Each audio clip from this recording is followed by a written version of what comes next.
Bah, c'est une bonne question, parce qu'apparemment j'avais été critiqué sur ça. Il paraît que je voulais me protéger. Comme ça, s'il perd, il dit que c'est une canne des plus relevées. S'il gagne, il gagne une des plus relevées. Donc j'espère que je vais gagner une des cannes des plus relevées. Ça peut répondre à ta question. Pour moi, c'est la plus relevée. Bon stade, bon terrain, bon climat. Des joueurs, je crois que donc dans le dernier carré, on doit avoir Salah Ballon d'Or, Hakimi Ballon d'Or, Lookman Ballon d'Or, Osimhen Ballon d'Or, Mané Ballon d'Or. Je ne sais pas si je l'ai dit ça là. Donc ça veut dire qu'on a pratiquement les meilleurs joueurs des dernières années africains. Pratiquement les meilleures équipes. Quand on voit le Nigeria, c'est 17 demi-finales. L'Égypte, ben, eux, ils ont un ticket à chaque fois. Ils sont toujours là. Ils ne se posent pas de questions. Sénégal, ces dernières années, c'est une des meilleures équipes, voire la meilleure équipe en Afrique. Et nous, on est en train de remonter depuis 4-5 années pour être un des leaders en Afrique. Donc aujourd'hui, si on regarde les chiffres, si on regarde les ballons d'or qu'il y a sur le terrain, si on regarde les stades, il va y avoir un stade à Tanger, je crois que c'est 80 000. Un stade à Rabat, c'est 68 000. Les deux, ils vont être pleins.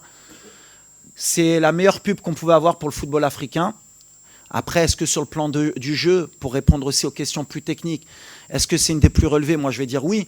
Maintenant, oui, c'est vrai que si on veut aller dans les critères, tu joues une CAN au Mali à l'époque sur un terrain où il fait 50 degrés, ou même la dernière CAN, quand nous on a joué contre la République démocratique du Congo, quand on fait jouer à 13h30 sous 40 degrés avec 80% de taux d'humidité, c'est sûr que c'est plus compliqué de gagner un match.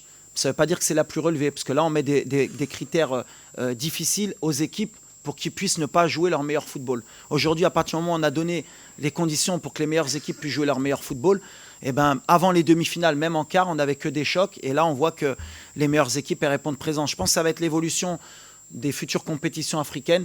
On va avoir des meilleures conditions, il y aura de moins en moins de surprises, on aura de plus en plus de chocs, plus de spectacles. On pourra vendre les droits à l'étranger, on donne un meilleur spectacle de notre continent. Et à ce moment-là, moi qui suis pro-africain, je suis le plus heureux des coachs, parce que c'est ce qu'on veut qu'on respecte notre continent, notre football, même si ce n'est pas toujours parfait.